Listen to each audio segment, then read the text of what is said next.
Hello everyone, welcome back to my channel and I hope that you're all doing well. So today in this video we'll be discussing a poem written by Eunice D'Souza, that is Marriages Are Made. So before starting this video, let's have a look at the introduction of this poem. But first let's get to know about the poet, that is Eunice D'Souza. So she was born in 1940. Eunice D'Souza was educated both in India and abroad.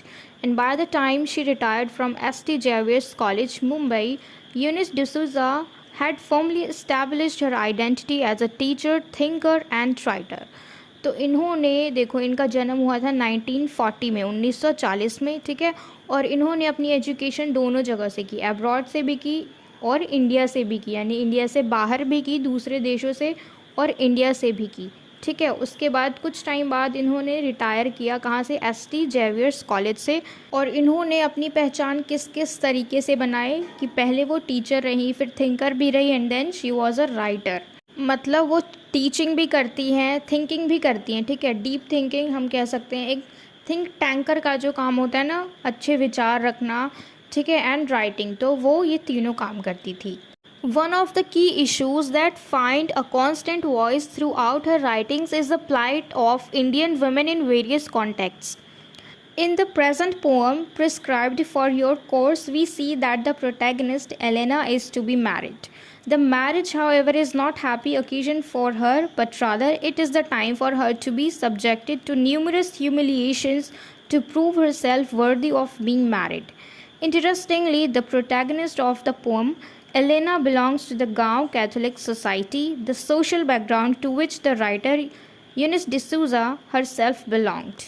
अभी यूनिस डिसूज़ा जो है, इनकी बहुत सारी writing में जो main theme है वो क्या होता है, प्लाइट, ठीक है। वुमेन की प्लाइट, इंडियन वुमेन्स की क्या दशा है, ये सारी चीज़ें वो अपनी राइटिंग्स के थ्रू बताती हैं, ठीक है। और अभी जो हम इस पोएम को पढ़ने वाले हैं, इसमें इनकी कज़न है जिसका नाम है एलेना, और इसकी शादी करा दी जाती है, ठीक है। Elena is to be married, यानी उसकी शादी करा दी जाती है। वो अपनी मर्ज़ी से नहीं कर रही है, बल्कि अपनी फैमिली के प्रेशर में आके, यानी जबरन इससे शादी करवाई जा रही है, ठीक है। यहाँ पे जो मैरिज ओकेज़न है, ठीक है, ये अक्सर बहुत खुशी की बात होती है किसी की शादी होना, लेकिन यहाँ पे ये अवसर, ये बिल्कुल भी हैप्पी मोमेंट नहीं है एलेना के लिए, बल्कि इसको बहुत सारे न्यूमरस ह्यूमिलिएशंस को फेस करना पड़ रहा है। क्योंकि जब इसके घर पे लड़के वाले आए हैं उसको देखने के लिए, तो यहाँ पे उसकी बहुत ज़्यादा बेइज्जती हो रही है, ठीक है। She is facing numerous humiliations for what, to prove herself that she is worthy of being married.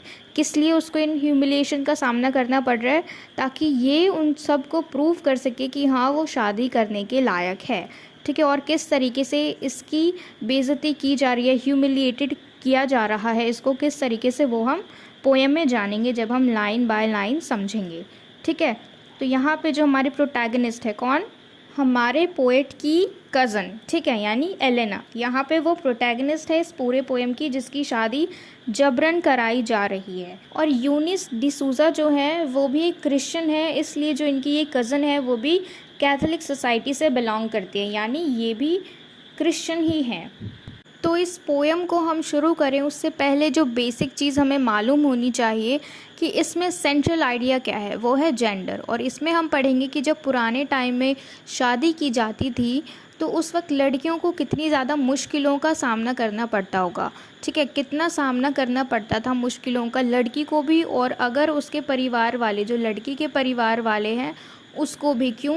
क्योंकि जो लड़के वाले हैं वो लड़कियों की सिर्फ शक्ल नहीं देखते, जैसे कि अभी होता है कि लव मैरिज कर लो, ठीक है, एक दूसरे की मर्ज़ी से फैमिली वाले मान गए, और अगर वो नहीं तो फिर अरेंज मैरिज कर लो, तो उसमें भी हम ज़्यादा कुछ नहीं देखते हैं, कितनी पढ़ी लिखी है लड़की और लड़की का जो इनकम है वो कितना है, बस इतना ही देखते हैं, ठीक है। और दहेज की बात होती है, बस फिर शादी फिक्स हो जाती है। लेकिन पुराने टाइम में क्या होता था कि लड़की के घर जाते थे और लड़की को अच्छी तरीके से जांच पड़ताल करते थे, यानी उसकी आई साइट कैसी है, यानी उसकी आंखों की रोशनी कैसी है, और फिर उससे गाना गवाते थे। किस लिए? ताकि उसकी आवाज़ का पता लग सके।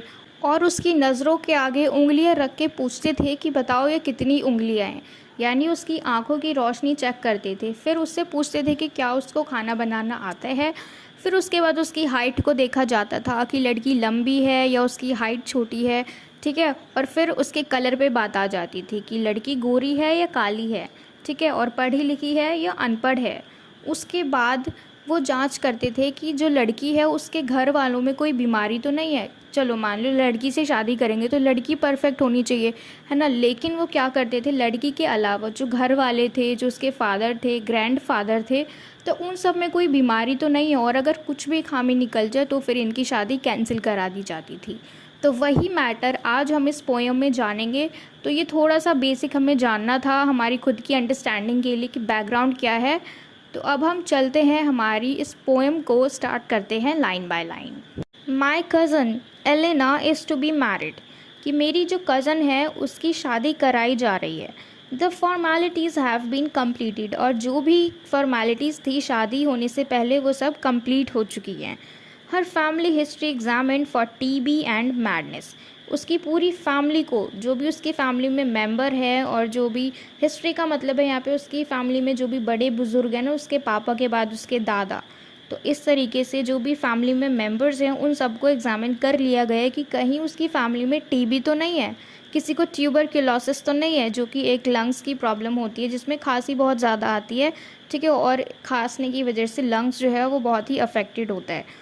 और देखा गया कि उसकी फैमिली में कोई पागल तो नहीं है। तो टीबी और मैडनेस के लिए उसकी पूरी फैमिली को एग्जामिन किया गया, ठीक है। तो ये सारी फॉर्मेलिटीज़ थी शादी से पहले कि लड़की के परिवार वालों को भी अच्छे से जांचना है।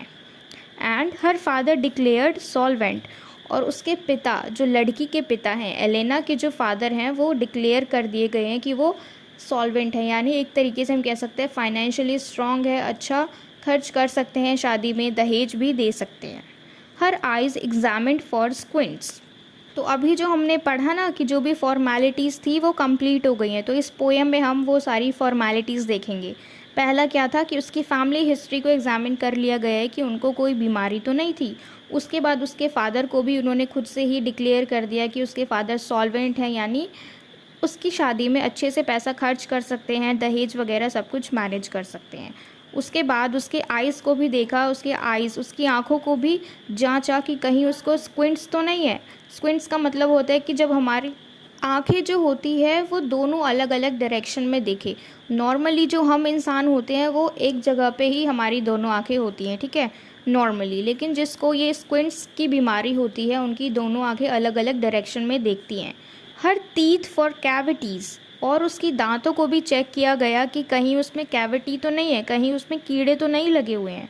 हर stools for the possible non Brahmin worm, यहाँ पे देखो वो लोग क्या कर रहे हैं, जो लड़के वाले हैं वो लड़की के स्टूल्स को भी चेक कर रहे हैं। स्टूल्स का क्या मतलब होता है, लड़की की पॉटी, ठीक है। अब वो इससे अंदाज़ा लगा रहे हैं कि वो किस तरीके का खाना खाती होगी, कि क्या वो हमारे जैसा ही खाना खाती हैं, क्योंकि ये लोग कैथोलिक हैं, ठीक है, क्रिश्चियन हैं ये लोग।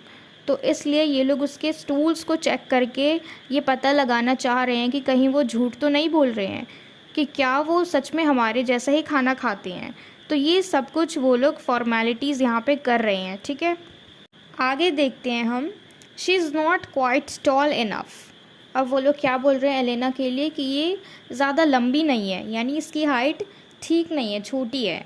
And not quite full enough, full enough का मतलब है ना ही वो ज़्यादा फुल फिगर्ड है, यानी ना ही वो मोटी है। फिर वो बोलते हैं, ब्रैकेट में देखो लिखा हुआ है, children will take care of that, कि चलो कोई बात नहीं कि ये फुल फिगर्ड नहीं है, मोटी नहीं है, she is not full enough, कोई बात नहीं, children will take care of that. अब उन्होंने ऐसा क्यों कहा कि वो मोटी नहीं है पर बच्चे जो हैं इस चीज़ का ख्याल रख लेंगे, यानी जब वो शादी करके घर में जाएगी फिर प्रेगनेंसी के बाद वो दिखने में उसका जो अपीयरेंस है वो सही हो जाएगा, ठीक है। तो इसलिए यहाँ पे कहा गया है कि children will take care of that. अगला है हमारा, her complexion it was decided would compensate being just about the right shade. अब यहाँ पे क्या बता रहे हैं कि चलो उसकी जो हाइट है वो ज़्यादा लंबी नहीं है और ना ही ये फुल फिगर्ड है, पर कोई बात नहीं, जो उसका कलर है, जो उसका कॉम्प्लेक्शन है ना, वो गोरी है क्योंकि, तो इसका जो गोरापन है ना उससे मैनेज हो जाएगा, उससे हम कंपनसेट कर लेंगे, कोई बात नहीं, लंबी नहीं है ज़्यादा फुल फिगर्ड भी नहीं है, पर गोरी तो है। क्योंकि पुराने टाइम में गोरे लोग, ठीक है, मतलब वो ना बहुत ही ज़्यादा ऐसे बोलते थे कि गोरे लोग शुभ माने जाते हैं और जो काले हैं वो अशुभ होते हैं, तो इस तरीके से। तो यहाँ पे क्योंकि एलेना गोरी है तो इसलिए वो कंपनसेट कर रहे हैं, वो कह रहे हैं कि कोई बात नहीं, मैनेज हो जाएगा, चलो लड़की गोरी तो है कम से कम, ठीक है। तो इसलिए ये लोग क्या कह रहे हैं, being just about the right shade of राइटेस to do justice to Francisco X Noronha Prabhu, good son of mother church. तो जिस लड़के से एलेना की शादी हो रही है उसका नाम क्या है, फ्रांसिस्को, जो कि किसका बेटा है, good son of mother church. यानी हम इससे पता लगा सकते हैं कि ये भी एक कैथोलिक कम्युनिटी से बिलोंग करता है, यानी दोनों का जो दर्जा है वो बिल्कुल सेम है। लेकिन यहाँ पे लड़के के बारे में तो कुछ बोला ही नहीं, जो भी फॉर्मेलिटीज़ थी वो सब लड़कियों के लिए ही क्यों थी, लड़कों का क्यों नहीं आई साइट चेक किया, उसकी हाइट क्यों नहीं चेक करी। तो यहाँ पे हम देख सकते हैं बिल्कुल साफ साफ कि जेंडर डिस्क्रिमिनेशन किस तरीके से पुराने टाइम में फैला हुआ था, बिल्कुल जड़ तक, ठीक है, कितना ज़्यादा स्ट्रॉन्ग था ये। तो जो टॉपिक है इस पोएम का, मैरिजेस आर मेड, वो तो यहाँ पे बिल्कुल भी सूट ही नहीं करा। इसका क्या मतलब है कि जोड़ियाँ भगवान ही ऊपर से बना के भेजते हैं, लेकिन यहाँ पे तो इतना ज़्यादा सौदा हो रहा है, इतनी ज़्यादा फॉर्मेलिटीज़, इतनी अजीब अजीब फॉर्मेलिटीज़ को ये लोग देख रहे हैं, एग्जामिन कर रहे हैं, लड़की को चेक कर रहे हैं, ठीक है। तो उसको देखने से तो नहीं लग रहा कि मैरिजेस आर मेड, क्योंकि अगर ऐसा होता तो इतनी ज़्यादा कॉम्प्लेक्सिटी नहीं होती सिर्फ एक शादी कराने के लिए। और सिर्फ एक ही तरफ से क्यों, सिर्फ लड़की वालों की तरफ से ही क्यों, लड़कों की तरफ से क्यों नहीं। लड़के के सिर्फ नाम से ही पता लग गया कि उसका नाम फ्रांसिस्को है और वो कैथोलिक कम्युनिटी का है बस, और फिर उसकी शादी फिक्स। लेकिन लड़की की जब बात आई एलेना की, तो उसके लिए कितना ज़्यादा जांच पड़ताल इन्होंने शुरू कर दिया।